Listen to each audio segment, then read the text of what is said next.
Good afternoon. My name is Helen Nugent and I'm a journalist based here in Manchester. I run a culture and enterprise webzine called Northern Soul, which is about the north of England. And I'm here today with the award-winning playwright and local lad, Simon Stevens. Simon's plays have been produced across the UK, Europe, America, but more recently he's perhaps well known for adapting the novel The Curious Incident of the Dog in the Nighttime. So today we're streaming live from home, Manchester's new centre for contemporary visual art, theatre and film. Today we're going to be talking about the Funfair, which is Simon's adaptation, and let me get the pronunciation right here, Ödön von Horváth? Ödön von Horváth. Thank you. Yeah. Kasimir and Karoline. This is a 20th century masterpiece and Home is staging the world premiere. So, some house rules. Remember to send your questions in live. If you're watching on the home website or the YouTube channel, you can add a comment below the video player. If you're watching on Google+, you can use the Q&A app. You can find that by clicking the grid icon at the top right of your screen and then selecting Q&A. A sidebar will appear with a green button, which you can then click before typing in your question. One final way to get in touch with us, you can tweet at @home_MCR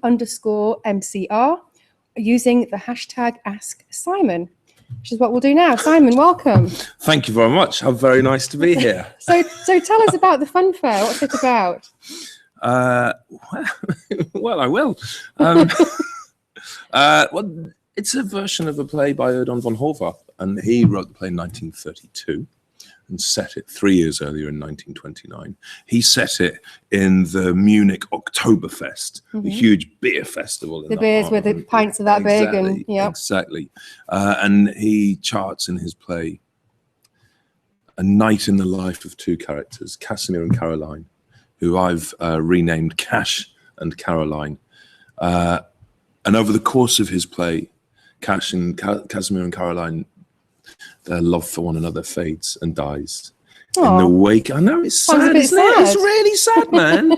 In the wake of him losing his job, it's about a chauffeur who loses his job, and in the way, and it goes through all kinds of emotional agony in the face of unemployment. And part of the manifestation of this emotional agony is it drives a kind of claw hammer in between him and his girlfriend Caroline. And it's one night in the Funfair as we watch them fall apart, and then go away with different people, and it's and I've relocated it. Basically, I've relocated it to contemporary Manchester. I'm going to start talking to the camera because that's what the nice people behind the camera told me to do, and it makes me feel a little bit like Phil out of Modern Family.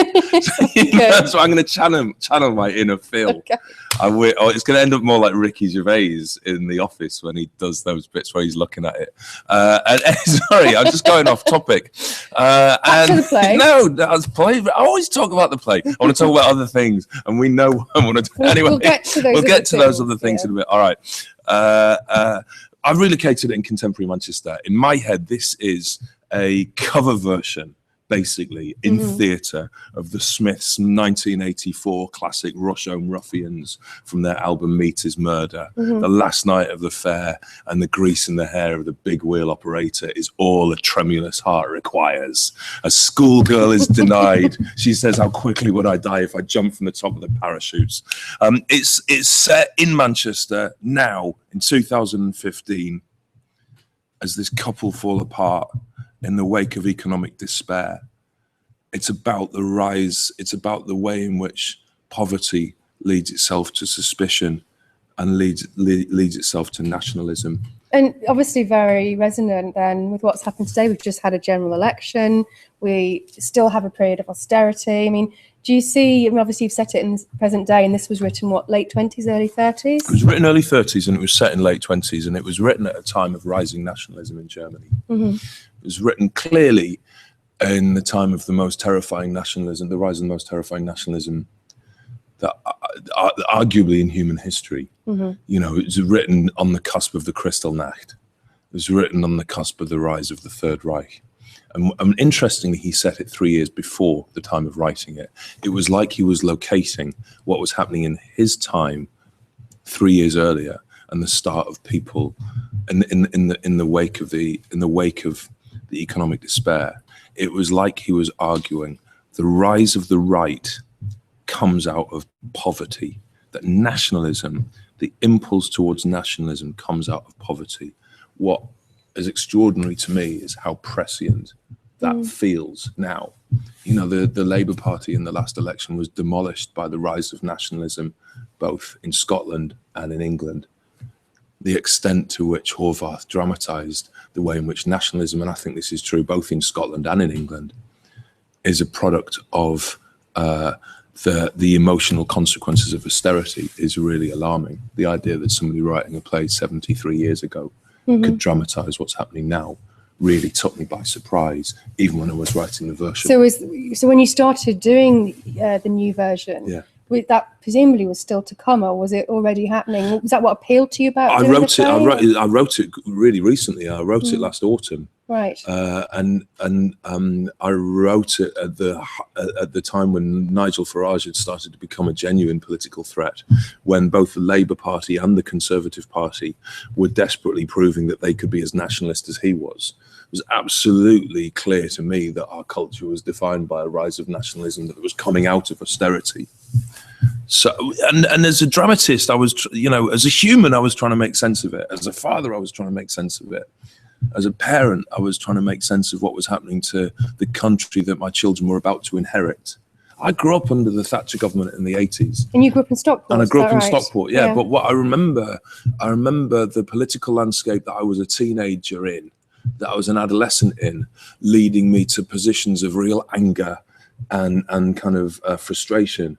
And it broke my heart that my children were going to be raised in politically the same climate. Actually, I found that really... But you have said in the past that sense of anger and to an extent, particularly Stockport as opposed to Manchester, sense of living on the edge, actually helped you as a writer. So maybe there's something good that could maybe they'll end up being really good playwrights. Yeah. Is that what you want for them? No, I don't know. They do whatever they want. I just want them to be happy. Yeah. I just want them to be happy. And I think it's harder to be happy in a culture of suspicion. Yeah. I think that's a tremendous shame. And I think, what I do think as a parent is I think our only responsibility as a parent is to make the world in which our children are raised better than the world that we were raised in. And I think this government is going to make it a bit harder for me to do that. Okay. And just looking then at having the world premiere of this play in Manchester, was that important to you? Do you feel that sort of sense of coming home? Because I know that you live in Hackney now, don't you? In East London. I live in Bow. Oh, you live in which Bow. is very importantly different to Hackney. I know. Well, I used to live in Hackney, so I know the but East London basically. I live in East London. Yeah, I live on south of Victoria Park. Yeah. Rather than north of Victoria Park. It's a really interesting question. Where is your home? It's because we're in a place called home, in a place called home, and it's. I think it's a change. I think it's a changing question. It's a tremendously difficult question to answer the older you get, and I think it is true that for me, home is probably East London. Home is where my wife is. Home is where my kids are. Home is where I get the takeaway curries delivered.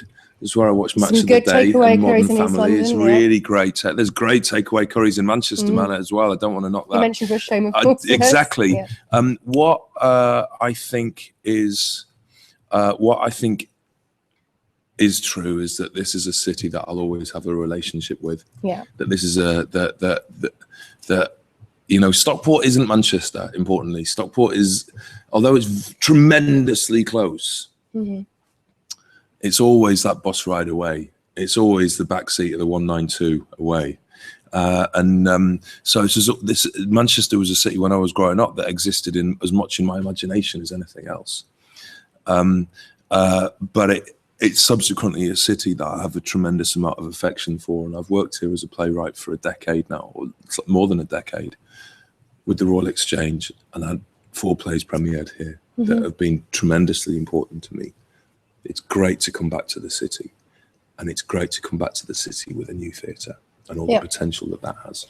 We're getting some questions in. Yes, now. all from my mum with different Twitter handles. Well, if your mum's called Quiet Man Dave, that's one of her Twitter. Hello, Quiet Man Dave. Okay.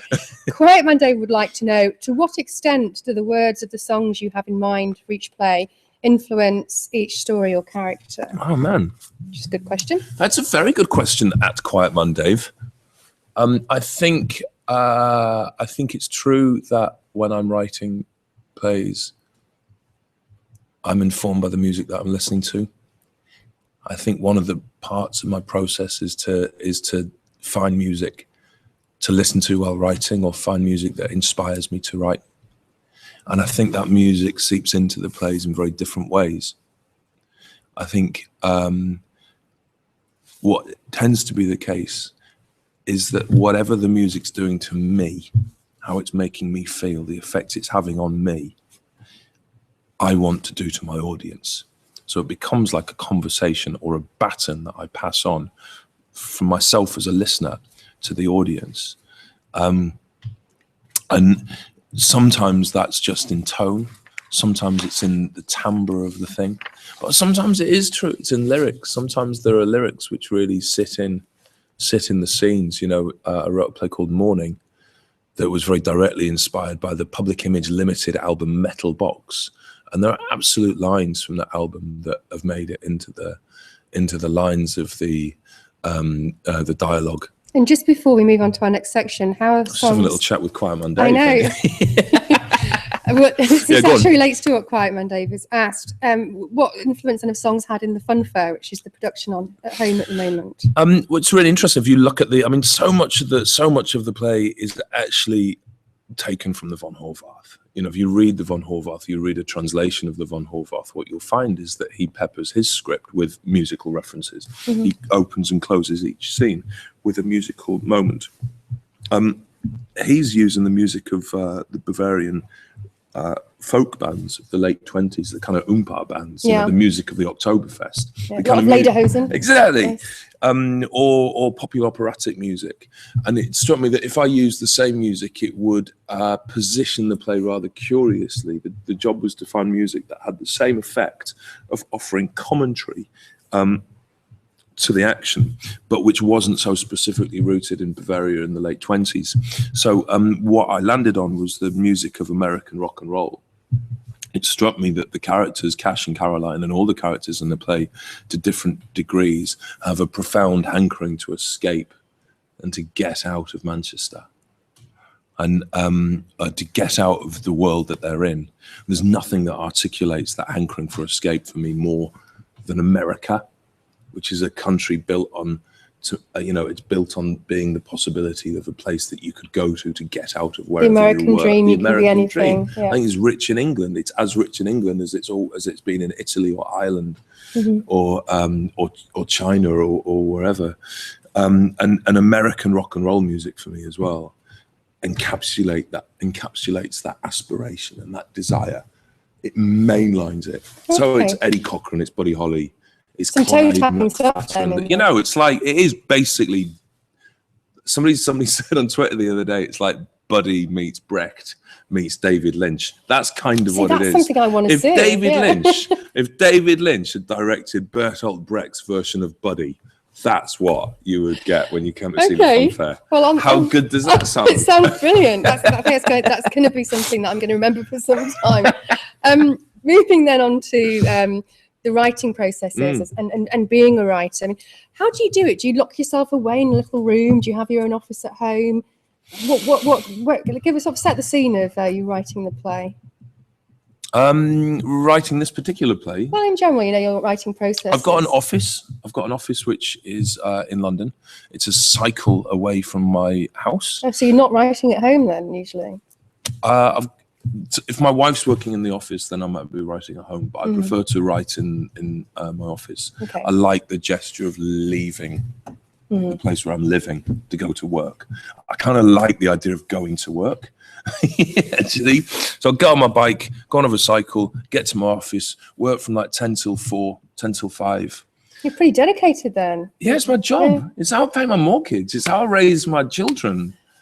I can't, you got to put a shift in. Yeah. You got to put a shift in. I couldn't. The notion of not taking it seriously, the notion of not treating the job as though it's something which is urgent and which matters. I think that would be a tremendous betrayal. So you're very disciplined. Yeah, I am actually. Yeah. But I've got 3 children. They keep eating all the food I get them. They eat all these takeaways. All the food, yeah, they bloody have as well. All the food I buy for them, they keep eating, and then they seem to want more.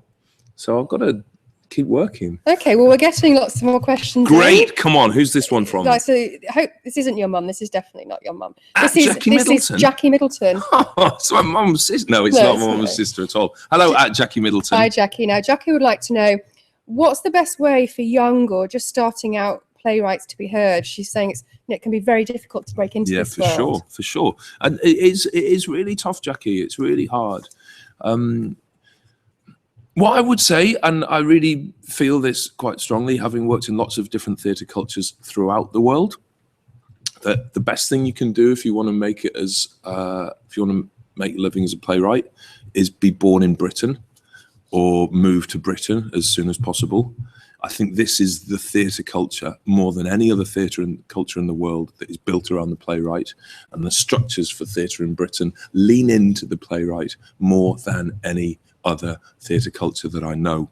So congratulations. It doesn't necessarily say that Jackie's from Britain. She might be in New York, in which case it's infinitely harder for her to make a living as a playwright, and I'd urge her to send her plays to the UK. Right. We've got, in London alone, there are 4 theatres which are uniquely committed to new plays, as well as the touring theatre companies. We have 5 producing theatres in Manchester as well. Yeah, and not with an exclusive remit for new plays, but that consider new plays as part of their remit. Yes, as well as theatres throughout the UK which do the same thing. It's absolutely extraordinary the amount of theatres that are hungry for new plays. So that as a consequence of that, because you asked for advice, as a consequence for that, I would really strongly say it's not about gimmicks, it's not about meeting people, it's not about contacts, it's not about networking or anything like that. It's about writing. It's about writing. It's about doing the job and getting the plays out to the theatres. Write plays, get them out to the theatres. And if they don't produce them, then produce them yourself. You will learn so much more from a self-produced play playing out in a pub theatre in your hometown with amateur actors who are doing it for beer money or not even that. You will learn more from an audience of 3 people, one of whom's your mum, one of whom's your brother, and one of whom leaves after half an hour. Believe me, I've done that. I've done that. You'll learn more from that than anything else. Get the plays written. Don't waste your time saying, I want to be a writer, and don't actually write anything. That's the one unforgivable thing. If you want to be a writer, write. Put a shift in, and then get them out and brace yourself for rejection. They will be rejected. They always are. It's part of the job, and you keep going. And if they do get rejected, produce them yourself. Find mates who are actors, find mates who are directors, find a room, put it on, and don't stop. Okay, well, that links in a little bit to what Tim P on Google Hangouts. Hi, Tim P at Google Hangouts. Tim says, do you have any advice to writers about how the structure of an individual scene should take place? The structure of just one scene within a sort of a larger play. Yeah, I think actually there's a real mirror between the structuring of a scene and the structuring of a play. Actually, for me, we could talk at more length about this and it'd be tremendously complicated, but fundamentally, in its essence, drama is about characters trying to live their lives under the shadow of the knowledge of their own death and dealing with their subsequent desires. Drama comes from characters wanting things. It comes from characters wanting things and confronting obstacles to that which they want and behaving in a way that will overcome those obstacles as they get that which they want. Whether they know it or not is irrelevant. The dramatist needs to know it. And the play is about the long-term pursuit of those objectives. And the scene is about the smaller scale, smaller term pursuit of smaller objectives that go in incrementally to lead to that whole. So make sure that in each scene, you've got a character who's wanting something, and they have to negotiate obstacles as they try and get what they want. And that the scene is built around not what the characters say, not what they feel, not what they remember, not what they think, but what they do to get what they want within the scene. And the scene, in that sense, is part of the larger play. Okay, and now we have a question from the home website. They're coming in from all angles. Brilliant! Come on, I can take them all. I am fearless. They're all from my mum. She's got lots of energy. Rachel. Rachel, hi, Rachel. Rachel would like to know. Hello, Rachel, on the home website. On the home website, would like to know how necessary is it to have a professional qualification such as an MA in script writing? Not necessary especially at all. in light of the fees. Not necessary at all. I didn't train at all to be a playwright. I just started writing plays. I wrote plays when I was at university doing a history degree, and got student actors to put the plays on, and fell in love with the process of writing and staging and producing the plays. And after I left university, I got in touch with I went and lived in Edinburgh, and then got in touch with student actors at Edinburgh University and wrote plays for them, even though I wasn't a student. And I learned through audiences. And I think you learn more from audiences than you do probably from most MA courses. That isn't to denigrate MA courses, because there are great people running MA courses throughout the UK, really, really sound ones. And if you're lucky enough to work with a David Eldritch at Birkbeck or a Dan Rabalato at Royal Holloway or any of the many other great teachers of playwriting, then you're very, very, very lucky indeed. But it's not like, you know, being a doctor where you need a medical qualification to have the job title. And actually you can get the MA and not write anything. The point is the writing. Okay, and we now have a question. I don't know if I'm pronouncing this right, so apologies. Emmy Brett. Emmy Brett. Emmy Brett. Hello, yes, it's Emmy Brett. Hello at Emmy Brett. Hello at Emmy Brett. They'd like to know, what do you consider to be the biggest obstacles to keeping theatre alive in a modern context, and how can we overcome them? Crikey, Emmy Brett, that's a big question, isn't it? Wow. I have a tremendous faith in theatre, actually. What's really interesting to me about theatre at the moment is I've been working in theatre, been trying to work in theatre for 23 years and been working professionally in theatre for 17 years. It's never been, it's never felt less of a marginal art form than it feels now. It's never felt more urgent or more radical than it feels now. It's never felt more contemporary than it feels now. And weirdly, it feels more contemporary and more radical because it hasn't changed anything.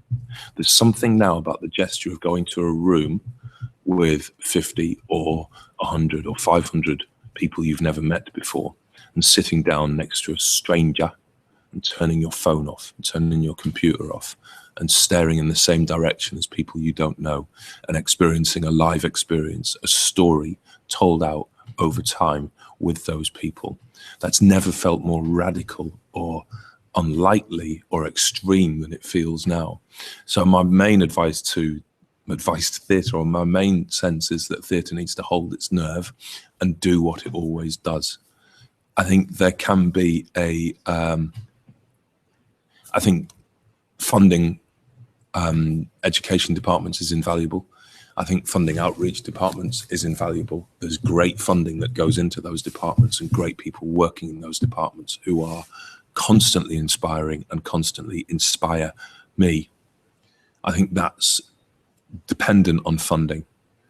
And it's also dependent on a tenacity and a love for the form. But I think fundamentally, what I don't think theatre needs to do is change the form itself. I think there's something innate about a live story told out in real time by real people sharing an experience in the same room that is profound and transcends cultural shifts, actually. Okay, and just a final question on a little bit of a lighter note from Ben Sherlock on Twitter. Hi, Ben Sherlock on Twitter. Excellent name. Ben would like to know, slightly tongue-in-cheek maybe here, when are you going to write or adapt a play about Manchester United? And he says he'll play anyone, even the T-boy. He's angling for a job there. I'm writing a 9-hour epic. It's what I'm working on at the moment. It's called Juan, and it's the story. It's going to be fucking great. It's the story of Juan Mata and the glory of human potential and the beauty of actually being a really nice chap, as well as the greatest player in the Premier League. Who's the greatest player in the Premier League? It's you, Juan. It's you, Juan. Okay, I hope that answers your question. Let's move on to then, we've already touched on it, but let's expand on theatre in the north. Obviously, we've talked about you grew up in the northwest, and you talked about how immediate and how important theatre is now. I mean, how vibrant do you think the theatre scene is in the north at this moment? Look, in many ways, I'm the least qualified person to talk about that. You're much more qualified. I've only got you here, though. You've only got me here. Look, I live in East London. Yeah. You know, what my sense of it is entirely impressionistic. Yeah. But my impressionistic sense of it is kind of remarkable. I think there's a remarkable energy that's seeping out of the place. You know, I used to, when I was growing up here, when I was growing up at the end of the 80s, everybody I knew was in a band. Everybody I knew wanted to be in a band, wanted to make music. Now, and it's, you know, I'm meeting different people and working in different circles, and it's necessarily so. But the amount of people I meet now who are writing plays, or who are acting in plays, or are forming theatre companies, who are making theatre, gives the city's theatrical culture an extraordinary vibrancy that I think is only going to get hotter and hotter. Partly this is a result of Sarah Franken becoming sole artistic director of the Royal Exchange, because she's leading that theatre with tenacious imagination, and she's getting the right young directors in, and she's being fearless in her programming. And when you're fearless in the face of resistance, then you change the audience. And I think that's what's happening in the Royal Exchange. And I think Home is going to contribute to that. And I think Contact has always been part of that. And Bolton Octagon has a tremendous energy about it. The Coliseum in Melbourne's doing a good job. There's a huge amount. And of course, we've got this new theatre. There's a lot of new people. There's a lot of people running buildings. There's a lot of new people running buildings, and that creates a tremendous cumulative energy. There's a lot of energy on the fringes. And the other element, which I think is really true, is that London has become ferociously expensive. And if you are a young playwright or a young actor or a young director, and you're a young artist and you're wanting to make work which is driven by artistic imperatives rather than financial imperatives, staying in London is going to be harder and harder. You're going to look for places to go. And there's a whole generation of young actors and writers and directors who are moving to Cardiff or moving to Birmingham or moving to Glasgow. They've always moved to Glasgow, and also moving to Manchester. And I think the potential for this city to become one of the most significant cities for theatre in Europe is legible to me. I mean, Manchester's been described a lot recently as going through a cultural renaissance. And we've also had chat about the Northern Powerhouse, so that's more driven by the government. I mean, what do you make of this sort of Northern Powerhouse idea? Does it make sense to you? Any idea of George Osborne I love, you know, it's very dear to my heart. In many ways, he articulates what all of us are thinking. I think that's for other people to say. It's for people writing fundraising manifestos to describe, or for people writing books about cultural moments to describe. In a sense, it's not for artists to say that. All the artists need to concern themselves is the rent's cheaper, there are theatres producing work, there's a real energy, and that's infectious in this city. I'm not going to describe it as a Northern Powerhouse, because that's language used by different types of people. But I will say there's an energy and a crackle to this city. And the arts, presumably, you see as being a major driving force in that. I think any city that neglects its art withers. I think for cities to have vitality, their vitality needs to feed into their arts, and the arts will feed back into them. Unarguably, you look at any great city in the history of urban experience for the last 3,000 years, and they're defined by the potential for great artistic experience. Well, given what you've just said about the Northern Powerhouse, I almost hesitate to ask this question. But Sarah Hughes is on Twitter. Hello, Sarah. And her question is... It's very loud then. It's very loud, don't worry. I've not seen Sarah for ages. She would like to know, and maybe we've already touched on this, do you see the arts contributing to the Northern Powerhouse? And obviously, never mind the phrasing. Yeah, I mean, I don't think it's necessarily going to contribute to some imaginary thing that George Osborne's making up in order to compensate for an apologist attitude towards bankers that have collapsed the entire economy. There's nothing to do with that. Arts make cities better. The arts make cities better, and I think this city is in a position of real energy and potential. And how important do you think it is that? I mean, obviously, the council has backed this project home with £19 million. Yeah, but this council is kind of a visionary council. Yeah, and there's there's a real commitment to the arts in this council that I find tremendously inspiring. But it's a Labour council. The Labour Party's always supported the arts. It's because the Labour Party's committed to a sense of life being worth living. Oh, It's true. Sorry, it's just true. I'm sure Andy Burnham would love to hear that. Well, you know, he can get in touch with me on Twitter. He can get in touch now. Come on, Andy. Come on, Andy, let's have your question. And obviously we're sitting here in this amazing new arts centre home. We've got 2 theatres, 5 cinemas, a huge contemporary art space, you know, supported by the council and other local businesses. What does it mean to you as a guy from this part of the world that this is, you know, this is the biggest arts centre since the South Bank in terms of a new build? What does it mean to have your play here and to just be here? It's immensely flattering. Yeah. It's immensely flattering. It means the world. You know, it means the world in 2 levels. And one, it kind of, I'm always astonished and flattered when anybody does any of my plays. You know, there's genuinely still, people always kind of think that I'm doing a self-deprecating joke when I say this, but it's just an honest kind of sense from my perspective, which is a perspective that nobody else can ever really share. It kind of staggers me that anybody apart from my mum is interested in my plays. So the idea of having a play produced, I get really excited by. But when I kind of move away from that slightly immature response and think about it more seriously, what a gesture to have a new theatre open with something that I've imagined, out of a version of a play that I've adored for 15 years and tried to articulate in a language that has a freshness to it. What a profound privilege. Okay, well, we'll move on to some more questions from the audience, touching on some of the topics we've covered in the last half an hour. So Anne-Sophie Warren is on Twitter. Anne-Sophie Warren, hello. She would like to know, what part of writing is the most difficult for you? Is it coming up with an idea? Great is it plotting? Is it Great details? question, Anne-Sophie Warren. Great question. And there's kind of different levels of agony and misery to every part of writing, from the initial conception, articulating that conception in narrative, finding structure, finding form, rewriting, knowing that it's not rubbish, editing, knowing which bits to get rid of and which bits to cherish. They're always difficult. I think I'm kind of at my happiest. I'm at my happiest in 2 places. I'm at my happiest cutting words. There's very few things give me a happier feeling than a really nice clean cut. And as I'm talking to you, in my head, I'm kind of imagining putting my cursor on a particular body of text and just pressing cut. Really makes me excited. I really like it. When you know that a scene is better for it. Or the process of actually writing dialogue. When that's going well, when I'm in the zone and I'm just riffing, I love it.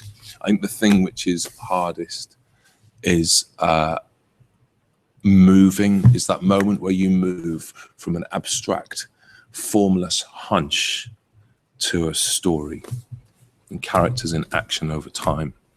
That is the bit that makes my brain hurt most.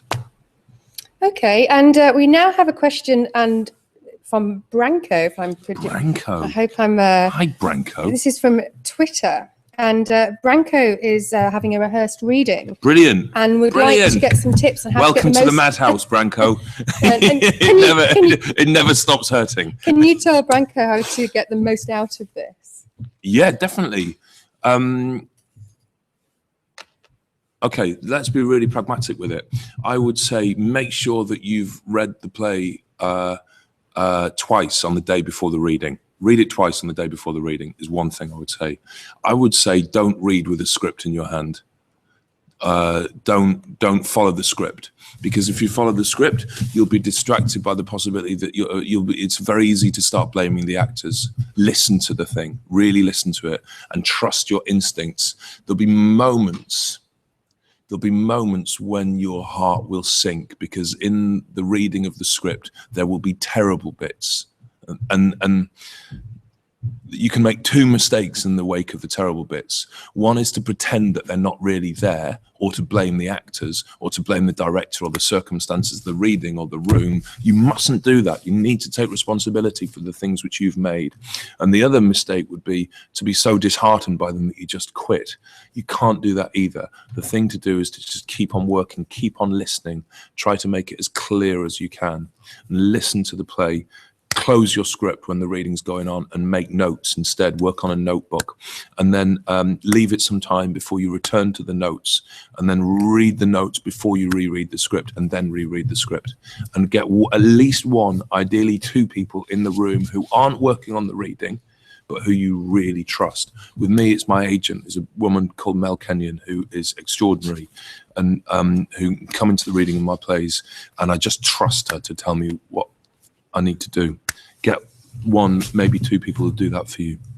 Okay, and we have a group question. Yes. So this is the questioner. Now, forgive me if I pronounce it wrong. It's Dewey. Is it Sarginson? Dewey Sarginson. And this is on Twitter, and all the students watching at Alra North. Oh, Alra! Hello, Alra North. We were in this room last week. They're really great. Oh, I love Alra North. They're definitely my favourite people, probably in the world. In the world, apart from my children and my wife and your mum and my mum. So they'd like to know. How should the actor approach your text?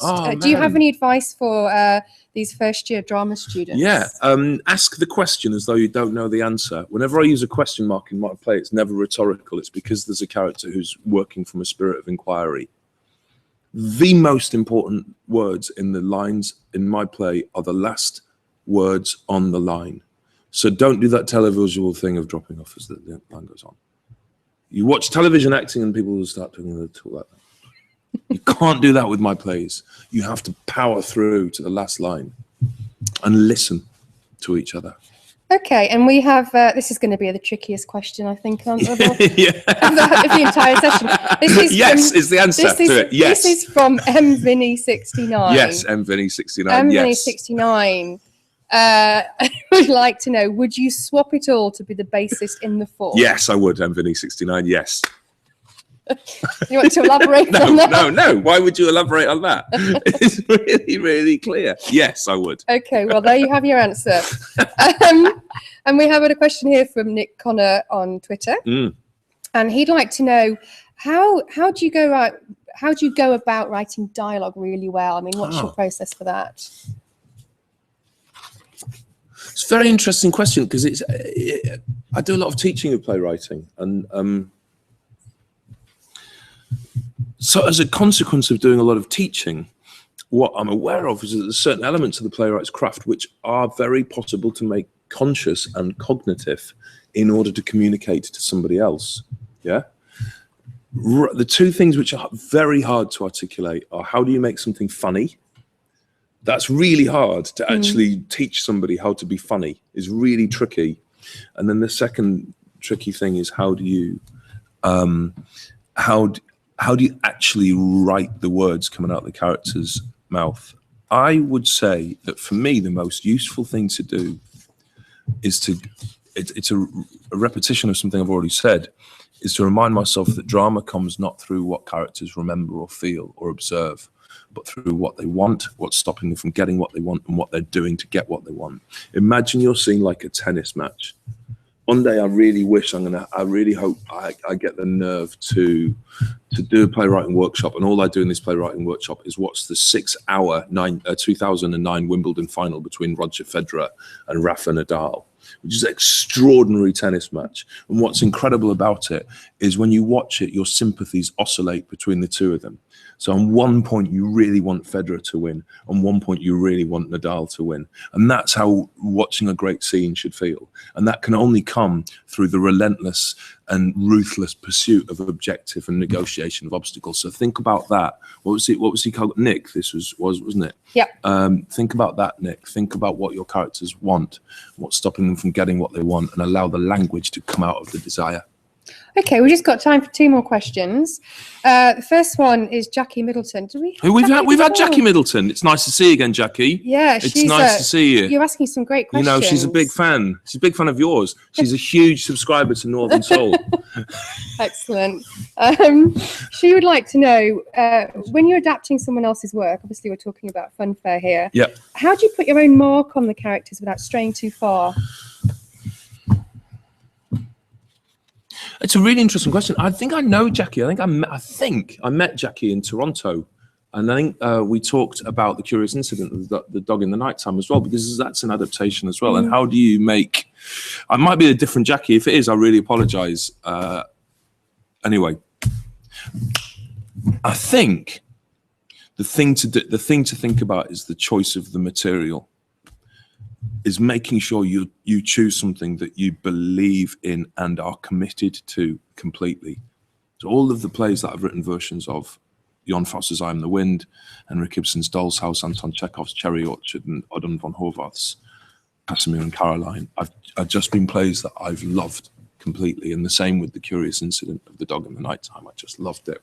And I actually think there's something, when a writer loves a character, then necessarily there's fragments of their own soul within them. And if that's true, then all you need to do is be true to the character that you're reading and try to articulate that with as much clarity as possible.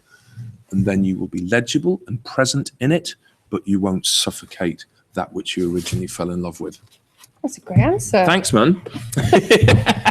So we have one last question. Yep. Not allowed to see this. This is from Brad Birch on Twitter. Hi, Brad. Who I think you might be familiar I know with. Brad. Brad's he's a really brilliant playwright. Okay, you should meet him. He's much better than me. He's got a good question. Yeah. He says, what would you rather have? Yeah. A man with dog's legs or a dog with man's legs? We're ending on a highbrow note it's here. Really, you know, I think this is perhaps the most important question of our time. Okay. If I were to meet a member of the cabinet, this would be the question that I would most like. This is what you'd ask George Osborne, would it? This would be what I would ask George Osborne. This would be what I would ask God. In the, you know, on pearly gates. Let me ask you one thing. I think on deep consideration of this, finally, I think I would go for a dog with man's legs, because I think it would be more likely to survive. If you had 4 full-size human legs on the body of a dog, I think it would carry the weight. Does it matter which dog it is? Because a Chihuahua might be quite difficult. German Shepherd, Labrador. You know, a Chihuahua, it would you'd be looking at a much more kind of quadrupod type thing, where the legs would spread out from the inner of the body, and that would have an unusual walking style. Yeah, it would have an unusual walking style. It'd be a talking point there. But you know, I can't think of any dog that could properly sustain a human torso without it just falling over, and that would be ridiculous and painful. So, in the end, a dog with 4 full-sized human legs. Right. Okay, that could be your next play. You know what my next play is going to be? Manchester United. No, Juan. Oh, right. It's going to be just Juan. Okay, well, if you premiere it here, we'll all come. Great, definitely. Okay, well, we'll wrap things up there, I think. I'd like to thank everybody out there for watching, and obviously thank you very much to Simon for taking part. And just a final note, the Funfair, Simon's play, is here at home until the 13th of June. You can find out more on the website, which is homemcr.org/the-funfair, or by calling Home's box office, and the number is 0161 200 1500. Thanks and have a great day. Thank you.